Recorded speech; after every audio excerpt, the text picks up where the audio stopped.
Hi, Bruce here from S&S Cycle. In this video, I'm going to show you how easy it is to install performance mufflers on your Harley-Davidson bagger. These are S&S 4-inch race tour mufflers, and they fit 1995 through 2016 touring bikes.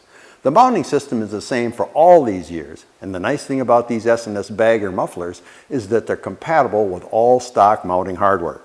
As a result, the procedure I'm going to show you will be the same for any S&S bagger mufflers. We start by removing the saddlebags to get unobstructed access to the mufflers. Taking the bags off is the easiest part of the process, except maybe for putting them back on afterwards. Removing the existing mufflers can sometimes be the most difficult step, but rest assured it's totally doable. Before we take them off, let's just take a look at how these stock mufflers are mounted, because the S&S mufflers will mount exactly the same way.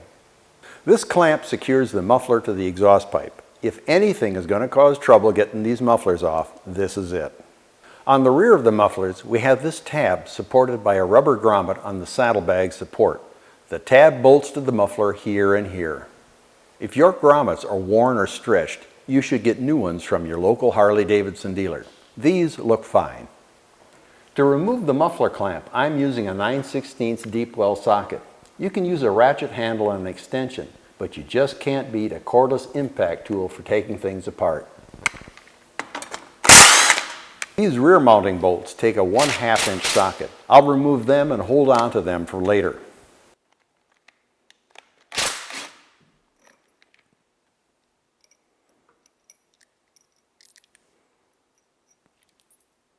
Now I need to remove these stock mufflers. They can be sort of stubborn, but with a little perseverance and the all-American can-do attitude, I will prevail. There's no need to resort to drastic measures. A little penetrating oil in the pipe will go a long way toward making the muffler come off easily. Gently wiggle the muffler up and down and side to side along with a little twisting motion as you pull it off the header pipe. Take your time and don't put too much stress on the exhaust pipe because you don't want to damage it. Otherwise, you might end up needing to watch our video on how to install our S&S Power Tune dual headers. Okay, here she comes and it's off. Save the muffler clamp, but you don't need to save the mufflers. I've really got to stop doing that. I'll remove the other muffler the same way.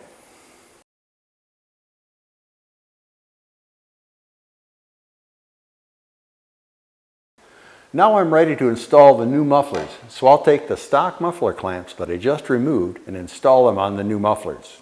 Loosen the bolts as much as you can and slide the clamp over the end of the muffler.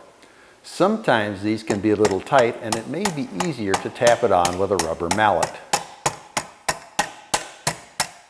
They do say that if you can't fix it with a hammer, it probably wasn't broken to begin with.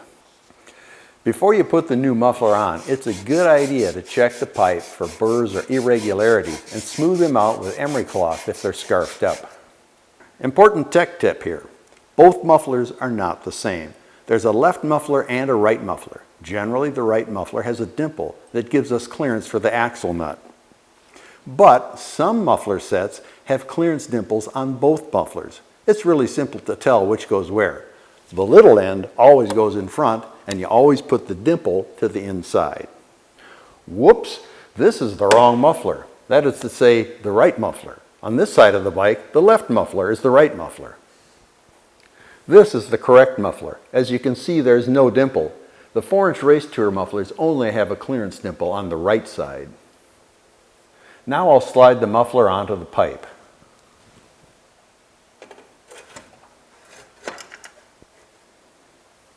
How far do you push the muffler on? Well, you don't want the pipe to contact the inner baffle, so I'll push it all the way on and pull it back 1/4 inch.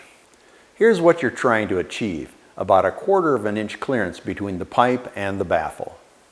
Now I'll install the 5/16 inch bolts through the rear muffler hanger tab and start them in the threaded holes in the bracket on the muffler. I'm leaving all the bolts finger tight so I can adjust the position of the mufflers if I need to.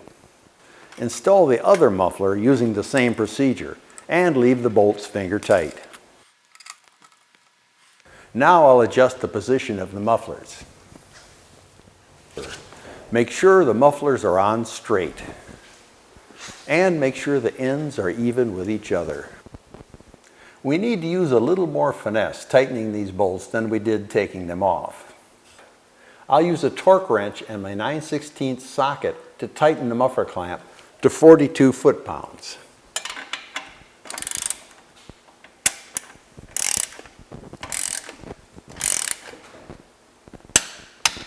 And I'll change to the 1/2-inch socket and tighten the rear hanger bolts to 18 foot-pounds. And I'll do the same for the other side.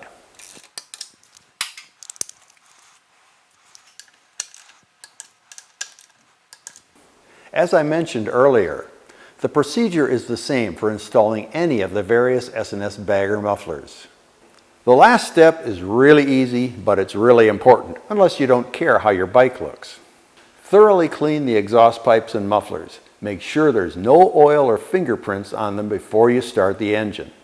It's easy to clean these things off now, but if they're allowed to burn on, you'd better make friends with them because they're going to be there forever. I'll put the bags back on and I'm done.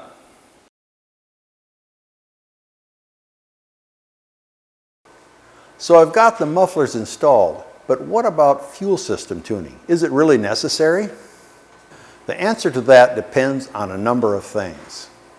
During the range of model years that these mufflers fit, you might have a carbureted engine or you might have any of 3 different fuel injection systems. 2006 Dyna models and all 2007 and later Big Twins have closed-loop fuel injection, which can easily compensate for a simple change of mufflers.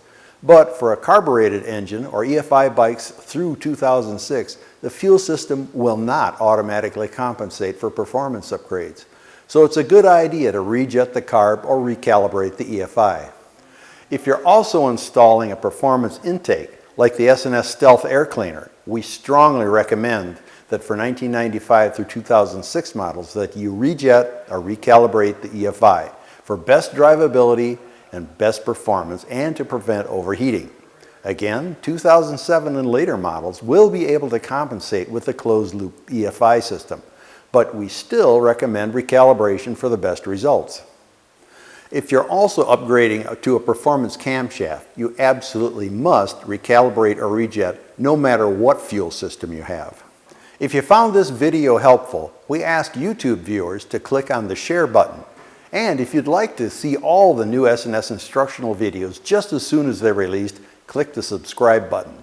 On behalf of S&S Cycle, thanks for watching.